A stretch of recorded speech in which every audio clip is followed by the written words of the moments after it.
자, 미국의 정책에 따라서 글로벌 금융시장이 전체가 다 요동을 칩니다. 음, 정책 부분에 대한 불확실성에 대해서 이야기들이 있는 건데, 어쨌든 뭐, 그러한 부분들 전부 감안을 해서 차분차분하게 놓고 좀 봐야 되겠죠.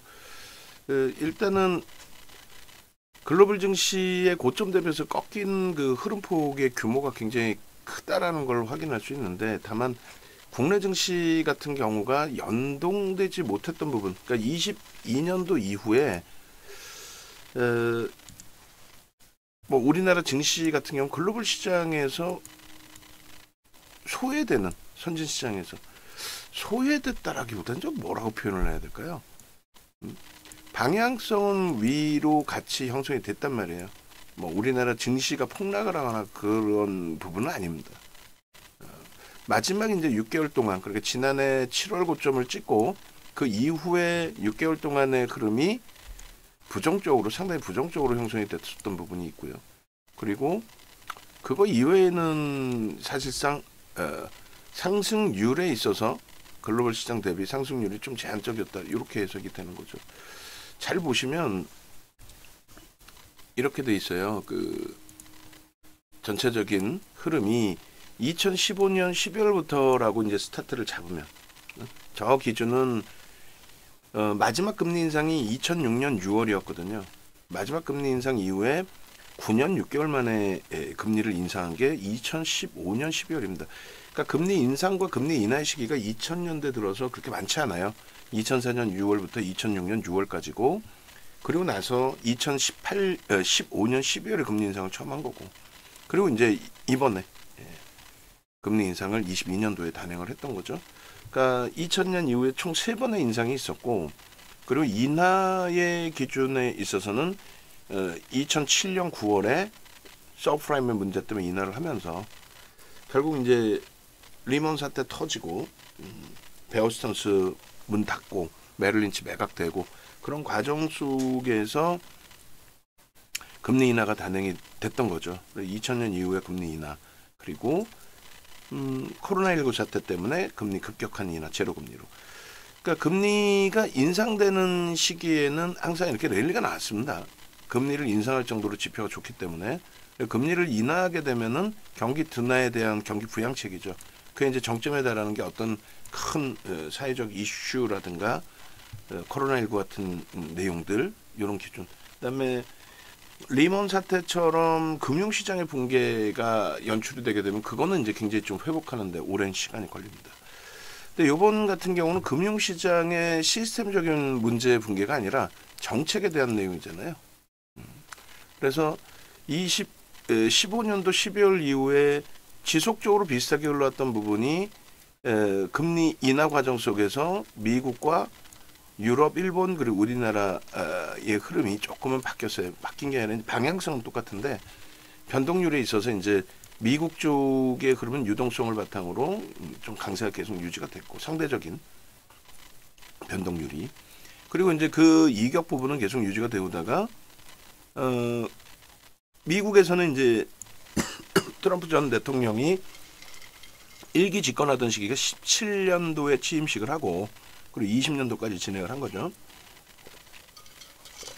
그러고 나서 이제 바이든 대통령 정부 들어온 것이 20년도에 대선 지나고 나서 21년부터입니다. 그래서 그 트럼프 대통령 시기에도 좋은 아주 긍정적인 추이 추세의 흐름이 있었고, 또 바이든 대통령 정부에서도 이렇게 하락도 있었어요. 그러니까 트럼프 대통령이 당선돼서 트럼프 대통령의 문제만을 가지고 시장이 뭐 조정을 받는데 이건 아니에요. 뭐 조정 각도가 이번에 너무 가파르긴 했지만. 그리고 이제 여기서부터 보시면, 정확히 22년부터 보시면 우리나라가 21년도에 대선이 있었죠. 그리고 22년도에 취임식을 합니다. 근데 희한하게 22년부터 우리나라가 유독 더 못 움직입니다. 일본 니케이 움직이고, 또 독일 닥스 같은 경우가 비슷한 흐름이었다고 한다면 그 이후에 닥스는 랠리가 나오면서 초록색깔 선차트 보시면 21년도 고점, 우리나라 지수 기준으로 3,300포인트를 훌쩍 넘긴 4,000포인트 이상까지 올라간 거예요. 니케이도 4,000포인트 이상 우리나라 지수로 환산했을 때 얘네도 마찬가지. 그러니까 상승률에 있어서 우리만 둔화된 거예요. 그러니까 대표적인 얘기로 정정불안이라고 그랬잖아요. 정치적인 그리고 정책적인 불확실성. 그걸 묶어서 우리는 정정불안이라고 표현을 하는데 흔하게 쓰는 단어는 또 아닙니다. 그래서 일반적인 뭐 경제학 박사 교수님들이나 이런 분들도 그 단어에 대해서 그렇게 잘 단어 활용을 하지 않으시는. 근데 간헐적으로 뭐 언론 보도 자료에서도 쓰죠. 그래서 프랑스의 까크 같은 경우가 작년에 이제 총선을 치를 때 기준해서 극우 쪽의 여론조사 퍼센테이지가 굉장히 높았어요. 1위였어요. 그렇게 되면은 정책에 대한 불확실성이 생기잖아요. 그래서 프랑스 까크가 유럽에서 유일하게 거의 뭐 조정폭이 굉장히 깊었었죠. 그러니까 3,300포인트 저 수준을 깨고 내려갔었단 말이에요. 국내 증시 같은 경우에도 새로운 정부 들어서면서부터 불확실성 부분이 정책적인 불확실성, 뭐 정부가 잘했든 못했든 여야 대치 관계에서의 기준이든 그런 불확실성 부분이 글로벌 시장의 랠리 변동폭 대비 제한적이었다. 그러니까 농담이 아니라 이런 시황의 기준 자체를 어디서 들어보신 적이 없을 거란 말이에요.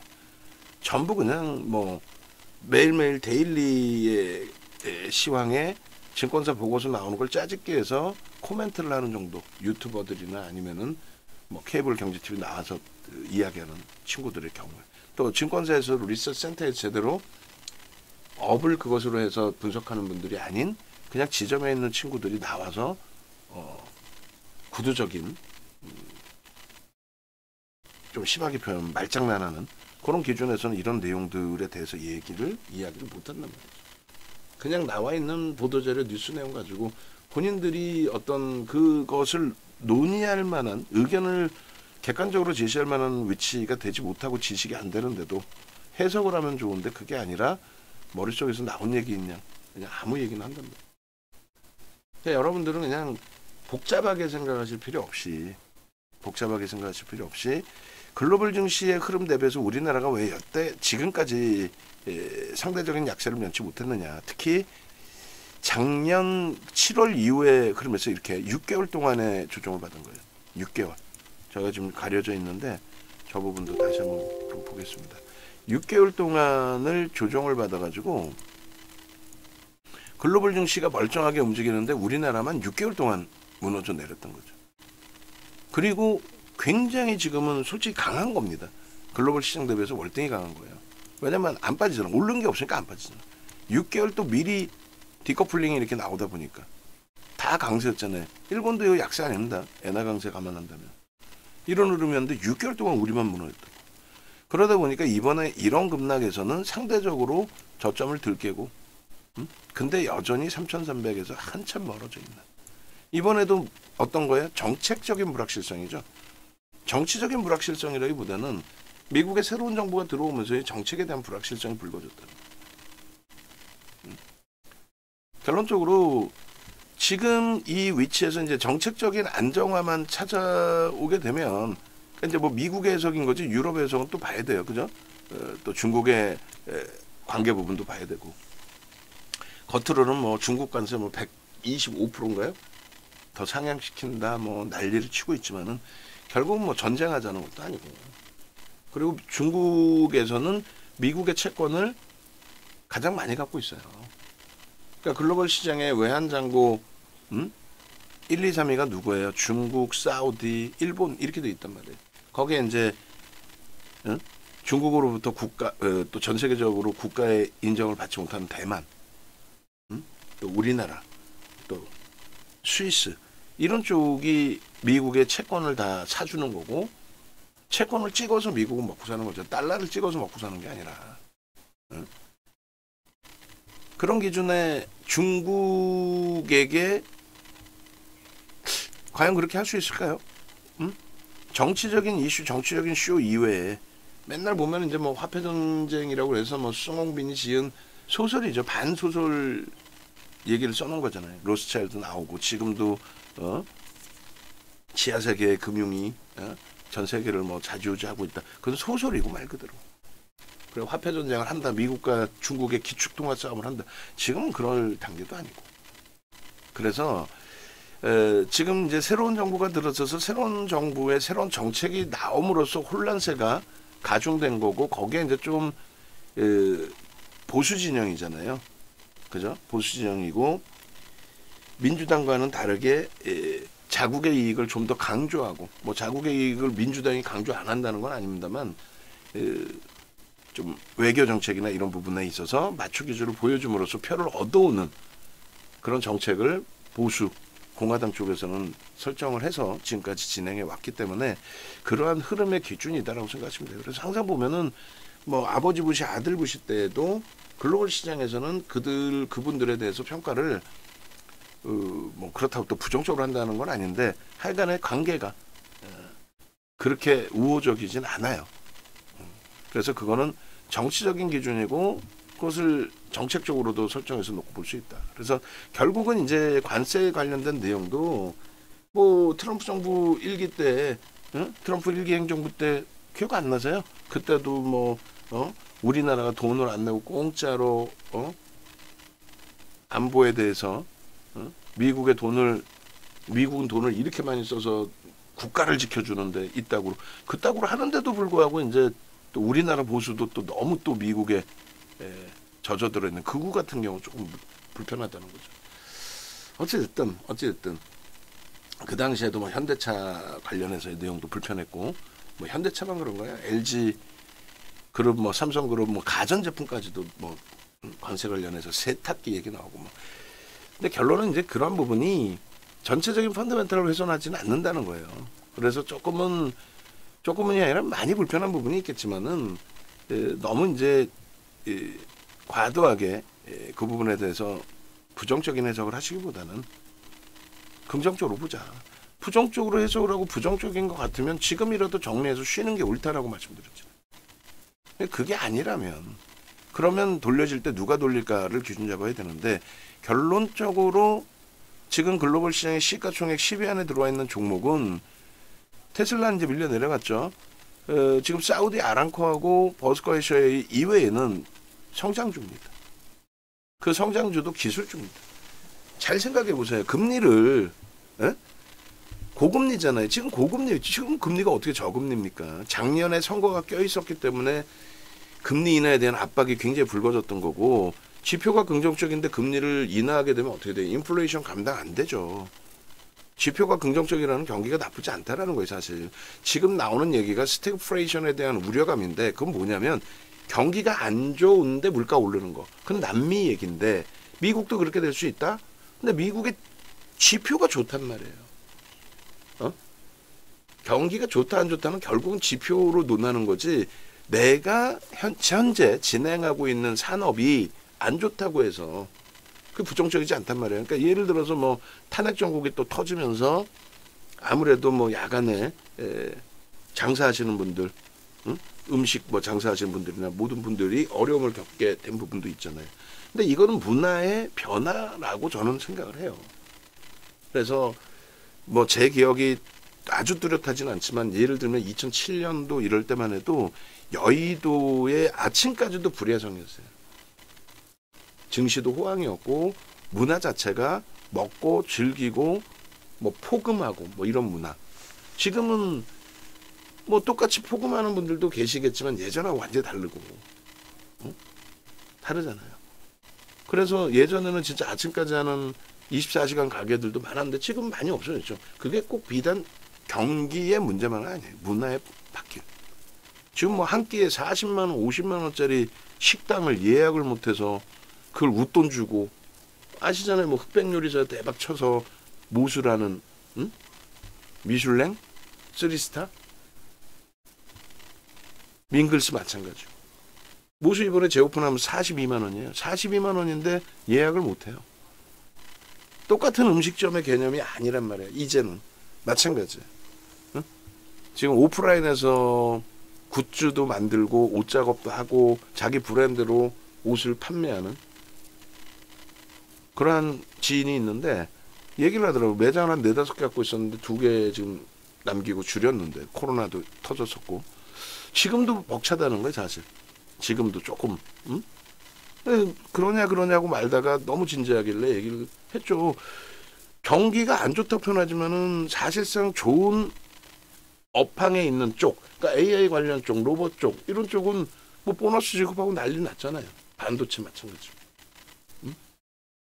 그에 반해서 지금 지인이 하고 있는 옷가게의 기준은 요즘에 다 온라인에서 쇼핑하고 뭐 물론 입어보고도 사시겠지만 그런 부분들을 이해를 해야 돼요. 그러면 공화당 정부가 들어서면 항상 엑선모빌이나 방산주가 시가총액 최상위를 장악을 했었습니다. 그런데 그거는 그냥 최근 내에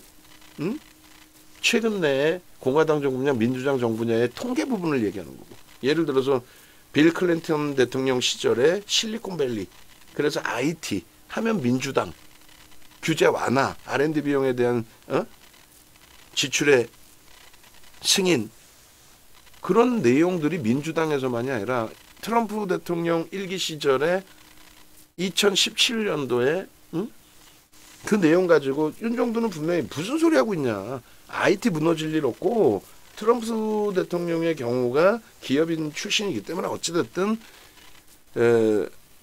부자 감세죠. 보수 공화당이 들어오면 부자 감세 기준에서, 부자 감세라는 건 돈 있는 사람을 세금을 낮춰주는 게 아니라 말 그대로 법인세를 낮춰줌으로써, 그게 부자 감세에 대한 내용으로 나오는 거예요. 법인한테 돈을 많이 걷어야 되는데 뭐 이런 식의 내용이 되는 거죠. 근데 그 당시의 결론은 법인세 인하를 진행해 줬지만 진행해 주는 것에 대해서 IT에 대해서 괴롭힐 거다, 전혀 그런 거 없었잖아요. 근데 막연하게 방송 나와서 그것에 대한 해석도 안 해보고 그냥 말로만 이게 뭐 트럼프 대통령이 뭐 공화당이, 결국은 IT가 시가총액 최상이었습니다. 그때도 예전처럼 뭐 어떤 원유나 원유를 개발하는 업체라든가 또 방산이나 이런 개념이 아니다. 그 말씀을 굳이 강조를 드리는 이유가 지금 현재 기준에서도 바이든 대통령 정부에서도 여러분들이 제일 잘 아시는 2차 전지, 우리나라 기준의 2차 전지, 바이든 정부 때 정부가 들어서기 전에 대선 때 나왔던 얘기가, 공화당 쪽은 전통 자동차잖아요. 그런데 민주당 쪽의 기준에서는 친환경을 표방하면서 전기차에 대한 정부 지원책을 발표를 해줬단 말이에요. 전기차 수소차가 2000년도에 생긴 게 아니에요. 그 이전부터 있었다는 걸 아시잖아요.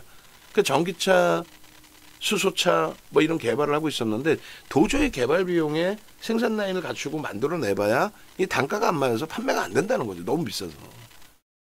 정부의 보조금 없이는.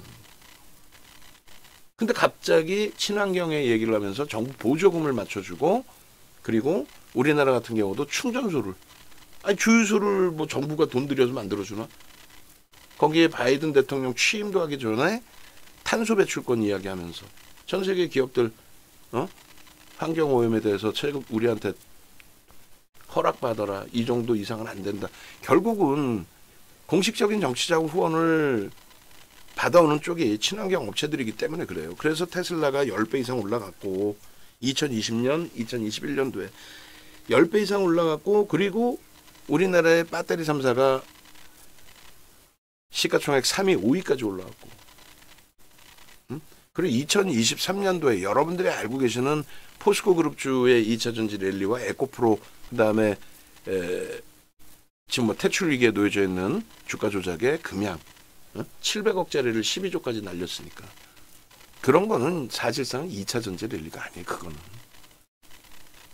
하여간에 지금 그 말씀을 이렇게 길게 자세히 말씀드리는 거는, 이 시가총액 순위 10위 안에 들어와 있는 종목이 다 뭐예요? 성장주죠. 성장주잖아요. 성장주. 다 성장주예요. 얘 두 개 빼고 사우디 아람코하고 버크셔 해서웨이 빼고는 다 성장주입니다. AI 기반을 바탕으로 한 성장주. 바이오 없죠? AI 기반으로 한 성장주예요. MS, 애플, 엔비디아, 특히 가장 강력한 거는 엔비디아. 10센트의 실적에서 90센트까지. 그러면서 시가총액 3조 달러까지 넘기면서 슈팅이 나온 거고, 거기에 연동되어 있는 TSMC라든가 이런 쪽.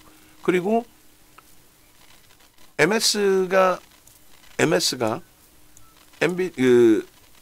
챗 GPT의 지분을 가지고 있는 1대 주주잖아요. 근데 이제 MS 같은 경우에도 클라우드 사업 부분, 서버 증설 관계 클라우드 사업 부분에 대한 집중적인 투자. 딥시크가 뭐 이야기가 나오든 말든 어찌됐건 패권 전쟁이니까 아마존, 알파벳 다 마찬가지. AI 기반. 거기에 메타 플랫폼. 이들이 이야기하는 거는 지출을 하지 않고 시장의 성장성에 못 쫓아가서 그 기술력에 지출을 하지 않고 아끼려다가 못 쫓아가서 도태가 된다라면 그건 안 된다. 오히려 투자를 해서 잘못돼서 망하는 게 맞는 거지. 아예 겁을 내고 투자를 안 한다는 자체 잘못된 거다. 이렇게 얘기하면서 굉장히 공격적인 서버 확장이라든가 기술 개발 앞장서고 있잖아요. 그것의 가장 큰 수혜가 이제 사실상 엔비디아고, 애플이 시가총액 이제 1위에서 계속 움직였던 부분 중에 하나가 이들은 가만히 앉아서도 결국은 만들어 와서 애플에 아이폰에 심어야 되기 때문에, 예? 그냥 앉아서도 얘네들은 돈 벌 수 있는 구조가 또 형성이 됐던 거죠. 어찌됐든 결론은 하여간에 다 떠나서 공화당 보수당이 집권을 했는데도 불구하고 IT가 강세인 거예요. 거기에 금리가 고공행진을 하고 있는 거죠. 선거를 앞두고 비컷을 한번 했을 뿐이지. 그리고 비컷 할 때 어떻게 했어요, 시장은? 와, 금리 급격히 내려준다, 대박이야. 정신 나간 사람들이 하는 얘기야, 그런 거는. 금리를 내리는데 어떻게 좋습니까? 금리를 내릴 정도로 경기가 안 좋다는데 그게 어떻게 시장을 견인해요? 시장이 그리고 지금 이런 대바닥권이어서 돈 뿌려줄 테니까 반등해라, 이게 아니잖아. 이렇게 날아가고 있는 시장에서 금리를 내릴 정도로 경기가 안 좋다면 얘는 박살나는 거지. 결국 8월 9월에 글로벌 시장이 한번 굉장히 크게 흔들린 적이 있잖아요. 금리 비컷에 대해서 진짜 경기가 둔화된 거야? 진짜 경기가 침체된 거야? 이렇게.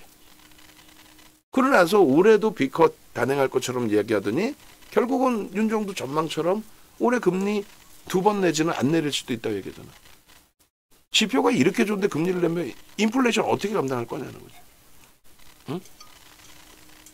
그렇지 않아도 돈을 펀딩 자금들, 고금리 속에서 펀딩 자금이 어디로 가요? 채권으로 갑니까? 안전자산으로 가요? 고금리 속에서 융통되는 자금들이? 그 어디로 가? 다 성장주로 가잖아. 그렇기 때문에 가는 업종군이 갈 수밖에 없다는 거예요. 성장을 하는 쪽에 자금이 계속 베팅되기 때문에 금리를 급격히 낮추기 전까지는 무조건 이들이 돌려줘서 갑니다. 글로벌 시장의 랠리가, 왜 랠리가 나온 거예요? 사우디 아람코가 22년도 3분기에 시가총액이 2조 달러에서 왔다 갔다 했어요. 애플도 그때 2조 달러에서 왔다 갔다 했는데 얘가 월등한 1위 자리였고 얘가 간헐적으로, 애플이 밀리고 간헐적으로 올라올 때 1위 자리를 올랐어. 그게 2조 달러. 그래 2조 달러짜리가 없었어. 그게 3조 달러까지 올라온 거예요. 무엇을 바탕으로? 지표. 무엇을 바탕으로? 유동성. 고금리 속에서의 이 유동성. 저금리로 낮추면 돈이 돕니다. 몇 번을 얘기를 해. 시장이 대바닥이야. 경기가 너무 안 좋아. 진짜 안 좋아. 지표가 안 좋아서 시장이 대바닥이야. 그러면 여기서 돈 더 뿌려주세요. 제발. 제로금리니까 더 이상 뭐 마이너스 금리로 갈 수는 없고. 돈 뿌려줘서 처음엔 돈 뿌려줘도 안 써. 겁이 나니까. 소비가 안 나오는데. 그러다가 소비가 늘어나고 이러면서 올라가고 금리 정점에 달하고 금리 정점에서 경기는 계속 확장 국면으로 유지되다가 그 금리가 도저히 그 조달 금리에 대해서 여기도 마진율을 남겨야 되는데 못 남기고 힘겨워지고 또 업황이 안 좋은 쪽이 또 위태해지고 그러면서 단계별로 무너져 내리는 거예요. 그래 무너져 내리면은 그 무너져 내리는 신호와 함께 금리를 낮춰주는데 급격히 낮춰서 방어를 해줄 정도가 되면 일단 시장 모습 다 붕괴되는 거고. 이해되시죠? 순환성에 그러면 보통 그러한 흐름이 4년 주기로 움직였단 말이에요. 4년 주기로. 지금은 조금 더 빨라진 기준도 있는데 뭐 최근 내 시장 자체가 훼손될 만큼으로는 없었죠. 비관 논자는 언제나 있습니다. 그래서 무조건 이들 업종군을 봐야 된다. 성장주, 그것도 IT. 그리고 조금 전에 설명드린 그 내용 그대로예요. 이번에 조정장에서 여러 번 설명드렸다. 여기가 트럼프 대통령 1기라니까. 여기가 바이든 대통령 시절이고 가파른 부분도 있지만 트럼프 2기 행정부가 무조건 잘못하고 있다. 진짜 뭐 트럼프 대통령이 아무 생각 없는데 그것을 보좌하는 사람들이 못 말리고 있다. 그게 아니에요. 그 미국에서 뭐 탄핵을 뭐 준비하고 있네. 에이, 그것도 아니에요. 가십거리의 뉴스 내용인 거고. 결론적으로 S&P 500 지수나 이제 뭐 나스닥 지수나 이런 부분을 전부 우리가 다 놓고 보면서 대처의 기준을 잡는 건데 부정적인 해석을 너무 과하게 하지 말자. 진짜 우리가 떠나와야 될 상황의 기준이 되게 된다면 가장 대표적으로 금리를 급격히 인하하느냐. 지금 트럼프 대통령이 금리 인하의 압박을 굉장히 많이 합니다. 연준에. 그러면 안 되거든요. 정치적인 중립성을 지켜야 되거든요. 근데 그 압박을 굉장히 많이 받고 있는데 일단 진짜 그렇게 해서 금리가 급진적으로 내려진다. 그럼 절대 안 돼. 절대 안 됩니다. 지금도 지표가 좋다니까 농담이 아니에요. 그래서 금리를 급격히 내린다, 낮춘다. 그게 결정나기 전까지는 여러분들은 어차피 윗방향이다라고 해석을 하실 수밖에 없는 거예요. 윗방향이다. 그리고 두 번째로 이제 환율 문제도 나오는데 원화의 약세 부분에 대해서 이건 난리 난 거 아니냐? 아니야. 달러 인덱스가 원체 강하다 보니까 원화뿐만 아니라 유로화, 파운드화가 약세를 띠고 일본은 우리나라 대비 2배 가까운 엔화의 절하가 형성이 됐었단 말이에요. 그렇다고 그게 달러 대비 엔화의 약세인 거지 우리나라 원화 대비해서 약세라는 게 아니에요. 뭐 말도 안 되게 뭐 일본의 엔화가 약세를 떼서 일본 관광객이 많이 증가했고 우리나라하고는 상관이 없는 얘기예요. 응? 지금도 지인들 중에서 이제 일본 사케를 막 사고 하는 분들 경기가 안 좋다고 일본 가서도 사와. 엔화가 싸서 가서 사온다고? 아유 진짜 인건비가 올라와서 우리나라의 인건비가 오르다 보니 32년 전에 너무 오래전이긴 하지만 35년 전에 일본 처음 갔을 때 그때 우리나라 시급이 500원으로 저는 기억을 해요. 20배 올라왔죠. 근데 일본은 시급의 변화 별로 없어요. 우린 20배가 올라왔고 걔네는 한 뭐 1, 20% 올랐나 모르겠네. 그때 캔 음료 하나에 100엔 했어요. 지금도 뭐 한 110엔, 120엔 해. 1, 20% 올랐나 그래요. 근데 우리나라 인건비는요. 2016년 대비해서도 50% 가까이 올랐어요. 2016년 대비해서도 50% 정도. 그러니까 2016년 대비 지금의 기준에 환율은 비슷합니다. 엔화도. 1,000원에서 왔다 갔다 해서 사실은 1,000원에서 뭐 10%도 굉장히 큰 거긴 하지만 그 10%보다 인건비가 많이 우리가 굉장히 가파르게 올라왔기 때문에 시급 또 월급 감안했을 때 일본의 물가가 싸게 느껴진 거지 엔화의 약세 개념이 아니에요. 그 얘기를 하는 이유도 달러 인덱스의 강세인 거지 만약에 우리나라 원화가 문제되는 흐름이다라고 하면은 나중에 CDS 풀이면 진짜 심각한 문제가 생성되면 이번에 시장은 붕괴되는데도 불구하고 윤정두가 과거처럼 금리, 환율 또 최종적으로 이제 CDS 프리미엄 이걸 교육을 안 해드렸죠. 뭐 붕괴 한번 최소 붕괴 한번 해드렸는데 이번에 안 해드렸단 말이에요. 왜 이거는 정책적인 내용이라서 근간이 흔들리지 않는단 말이에요. 금융시장의 근간이 흔들리지 않는단 말이에요. 이 부분이라는 거죠. 삼성전자, 하이닉스, 현대차, 기아인데 이게 23년도 거부터 있으면 더 좋긴 한데 이게 너무 이제 많은 걸 한꺼번에 볼 수는 없어서 삼성전자, 하이닉스가 23년도에 삼성전자는 8조 흑자였나요? 하이닉스가 7조 적자고 그게 이렇게 개선된 거예요. 근데 주가는 속된 표로 개뿔이나 가지도 못했어요. 글로벌 시장 감안했을 때. 아까 그 IT 주들 봤을 때. 뭐 삼성전자가 엔비디아에 납품 못해서 무너졌다고? 그러면 어떻게 작년 7월 달에 88,800원을 찍어요? 88,800원을. 엔비디아 납품 안 해도 글로벌 시장에서 HBM 점유율이 30%대예요. 엔비디아 납품하는 순간 또 완전히 바뀌겠지 그렇게 되면. 근데 이게 정점이 아니라 여기서부터 이렇게 실적 전망치가 상향이 된단 말이죠. 만약에 여기가 정점이고 실적 전망치가 급격히 하향돼 있으면 주가는 선반영돼서 무너지는 게 맞아요. 근데 그게 아니잖아. 현대차, 기아 마찬가지입니다. 코로나19 때 현대차의 영업이익이 2조 4천억인가 그래요. 지금 영업이익이 14조, 15조입니다. 근데 순이익이 13조, 14조짜리가 시가총액이 37조, 이게 말이나 될 법합니까? 이건 말도 안 되는데요. 상상을 초월하는 저평가인 거야. 하이닉스 적자 6조에서 흑자 8조에 자리는데 23조가 나와줬고 더 실적은 크게 개선이 되는데 저 부분에 대해서 주가가 올라가는데 주가는 개뿔. 23년도 12월 달 주가가 12만 원이에요. 이번에 16만 원까지 왔죠. 실적이 적자에서 적자 6조에서 그냥 8조도 아니고 23조. 순이익이 19조를 냈어요. 순이익이 20조라고 잡으면 PER이 몇 배냐고. 6배도 안 돼. 근데 내년에 26조야. PER이 5배도 안 돼. 그런 종목이 글로벌 시장에 세상에 어디 있습니까? 말이 안 되는 얘기. 그걸 바탕으로 주력주를 채우는 거야. 이거를 어차피 이 영상을 무료로 올려놓을 건데 몇 명이나 보겠냐고. 끝까지 몇 명이나 보겠냐고. 그냥 소형 잡조 어디 뭐 쓰레기 종목들 어디 뭐 상한가 없나요?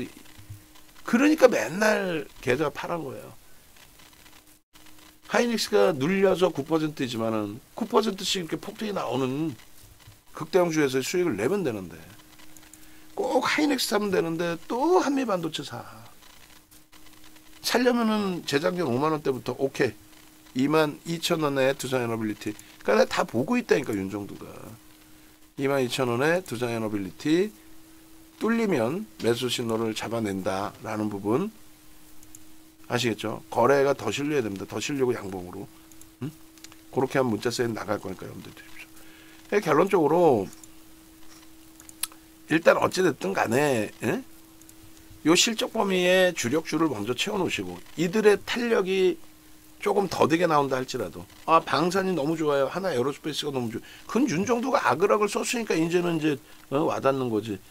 방산 조선에 대해서 특히 방산에 대해서 특히 하나 에어로스페이스에 대해서 지금까지 얼마나 작년부터 해서 강력하게 비중 채워서 큰 수익을 내왔냐고요.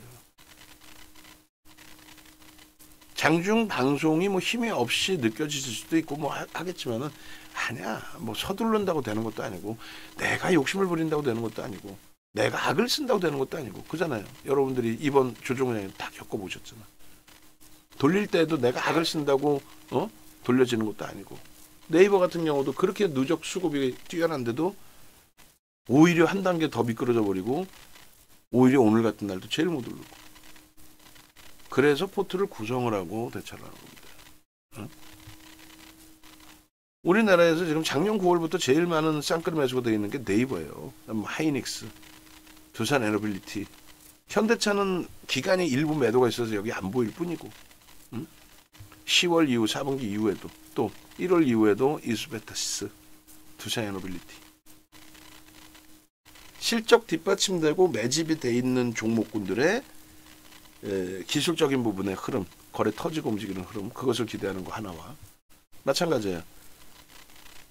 펀더멘털적인 부분은 더 확인해야겠습니다만 누적적인 수급이 들어오고 변동성이 확장되고 거래가 터져 있는 쪽 이수베타시스 또 하나 에어로스페이스 그리고 누적적인 수급은 없는데 거래 터지면서 변동성을 계속 잡고 있는 하나 오션 그런 것들을 그런 종목군들에 대한 해석 부분들을 할 수 있어야 돼.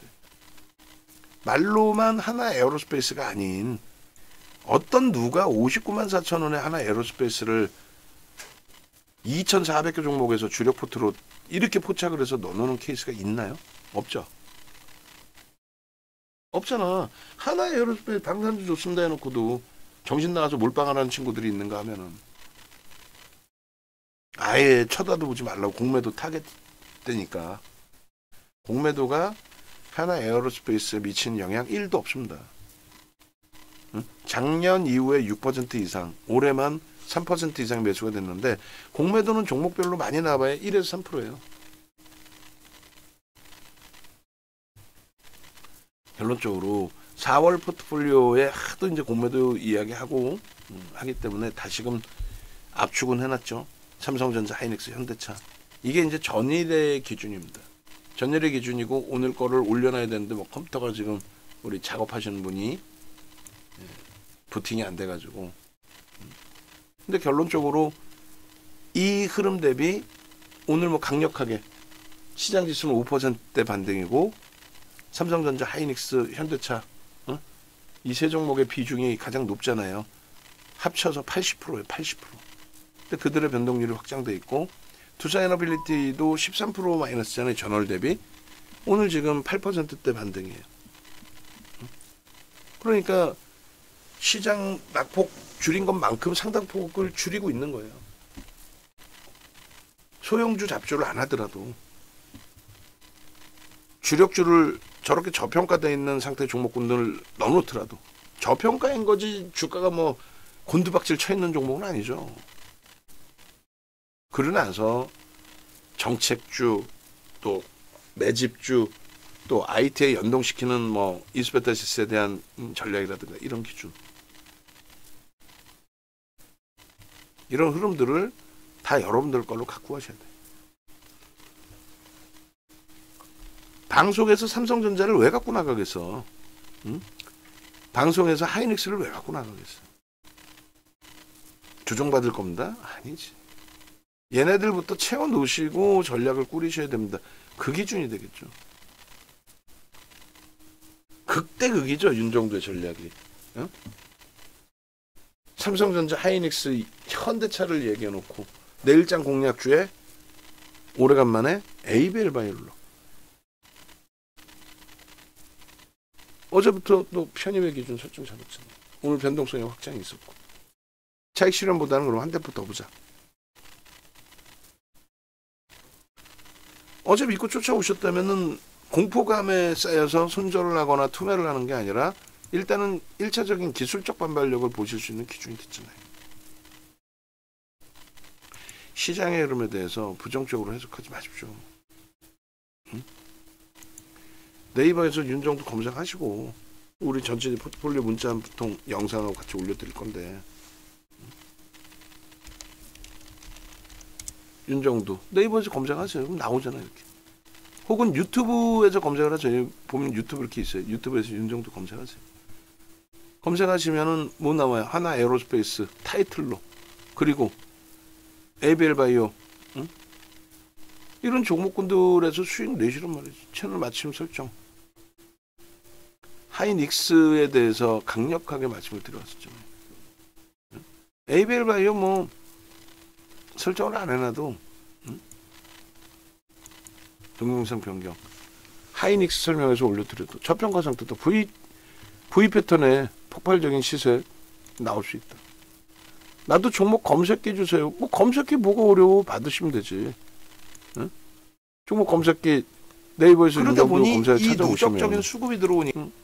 이렇게 돼 있잖아요. 이렇게 누르면 종목 검색이 신청이 된단 말이죠. 그리고 제발 좀 부탁인데 홈페이지 찾아오셔서 공식 홈페이지 있죠? 찾아오셔서 여러분들의 맞는 상품 계속 말씀드렸잖아요. 전화하시면 뭐 묻지도 따지지도 마. 여러분들이 판단해. 윤정도도 설명 못하는 상품별의 내용을 간단하게 말씀드리면 불기둥 AI 3개월 99 그건 이제 검색기에 뜬 종목을 선별해서 문자를 드려요. VIP방의 경우는 포트폴리오 구성을 해서 올려드리겠죠. 응? 매수 매도 문자 다 나가고. VVIP방은 자산 규모 1억 이상이신 분들이 예? 수익을 목적으로 완벽하게 나 수익 구조 잡을래요. 포트폴리오 완벽히 짜고요. 그리고 시간 될 때 핸드폰으로 같이 접속해서 들여다보고 듣기 싫든 좋든 계속해서 세뇌 가스라이팅 부정적으로 표현한다면 근데 그게 부정적인 게 아니잖아요. 계속 듣다 보면 그 경험치가 늘어나는 거죠. 경험치가 늘어나면 얼마나 좋아요. 수익 범위에 있어서. 일반적으로 2+1을 하시는데 연장하실 땐 다들 1년 위주로 하시고 그리고 HTS 버전은 VVIP 회원 가입하시고 조건이 돼야 드립니다. 그건 한 번 받으시면 평생 무료거든. 그럼 포트폴리오 어떻게 구성할 건지 전화번호 왼쪽에 있으니까 확인하시고요.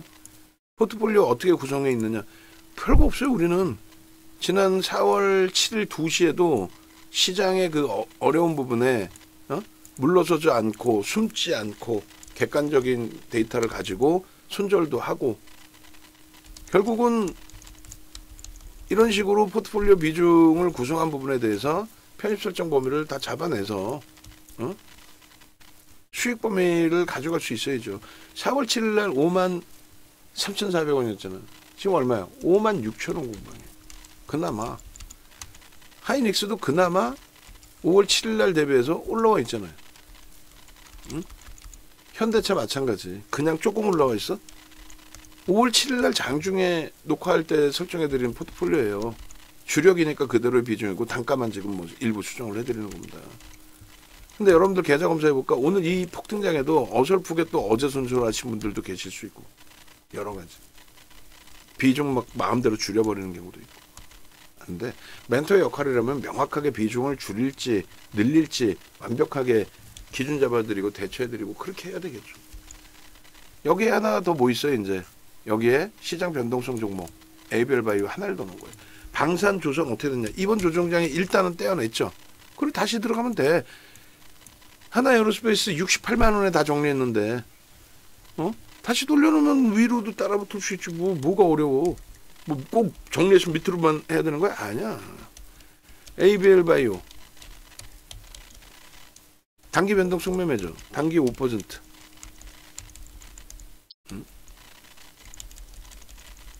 주가는요? ABL 바이오 지금 주가가 56,800원 구간입니다. 5%. 이렇게 해서 뭐 포트폴리오 구성이나 많아, 뭐 종목이나 많아요? 아무거나 막 집어 던져 놓은 다음에 하나 오르면 대박 나셨죠. 상한가입니까? 이럽니까? 이걸 유지하고 관리하고 긍정적인 해석을 하는 게 쉽지 않아서 있는 얘네들을 팔아서 엉뚱한 종목을 사니까 그 문제되죠. 다시 강조드립니다. 지금 이 장에 에이벨 바이오 같은 경우에도 이렇게 월요일부터 다 보실까요? 검색기의 기준에 검색기 사실상 HTS 버전은 VVIP 회원님들이신 경우에 대부분 다 갖고 계시고 한 분인가 두 분이 안 갖고 계시고 7일 날짜부터 보시면 별거 없어요. 검색기에서 개장초에 떠서 올려놔요. 모를요. 에이벨 바이오 안랩 장이 안 좋으니까 두 종목 나오잖아. 안랩이 전날 18% 추가 급등 나왔어요. 그러니까 24% 그리고 매도 신호가 명확히 나와줬고 에이벨 바이오 이렇게 이날 상한가 갔죠. 에이벨 바이오 이날 상한가 갑니다. 그리고 그 다음날 19% 추가 폭등이 나와요. 그 다음날 그리고 또 추가 폭등. 오늘 또 추가적인 급등. 그러면서 계속 고점을 넘겨 거래 터뜨리고 4조 1천억 원에 대한 기술 이전 공시 내용 바탕으로 해서 명분이 있고 모멘텀이 있어서 어제 같은 날 잡아드린 거예요. 조금 전에 보신 것처럼 종목을 그렇게 많이 줄여놨음에도 불구하고 주력주 이외에 다 줄여놨음에도 불구하고 사실상 안 올라온 종목이었어요. 옆에 보면은 다 남의 떡이 커 보이지. 근데 내 계좌 보면은 한숨만 나오죠.